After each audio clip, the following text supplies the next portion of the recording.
Hi friends, நீங்கள் இப்போ பார்த்துட்ருக்கிறது முல்லைப்பூவில் எப்படி பூ கட்டுறோம் அப்படிங்கிறது தான் பார்க்க போகிறீங்க.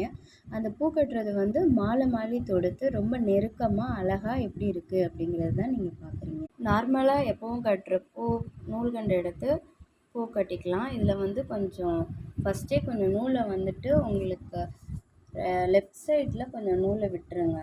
லெஃப்ட் சைடு நூலை விட்டுட்டு எவ்வளோ உங்களுக்கு பூ கட்டணும்னு தோணுதோ அந்த அளவுக்கு நீங்கள் நூலை விட்டுட்டு அதுக்கப்புறமா இங்கே நார்மலாக எப்பவும் போலுமே கட்டுவீங்களா அது மாதிரி கட்டணும். இந்த மாதிரி நார்மலாக கட்டிக்கணும் ஃபஸ்ட்டு. அதுக்கப்புறம் முல்லைப்பூங்கிறதுனால மூணு மூணு பூவாக எடுத்து நீங்கள் அதில் கட்ட ஆரம்பிங்க. இந்த மாதிரி வச்சு இப்படி சுற்றி இந்த காம்பு இந்த சைடு இருக்கணும், இது மேலே இந்த நூல் வரணும். அதே மாதிரி ரொட்டீனாக கட்டணும். அந்த மாதிரி கட்டிகிட்டே வந்தீங்கன்னா இந்த மாதிரி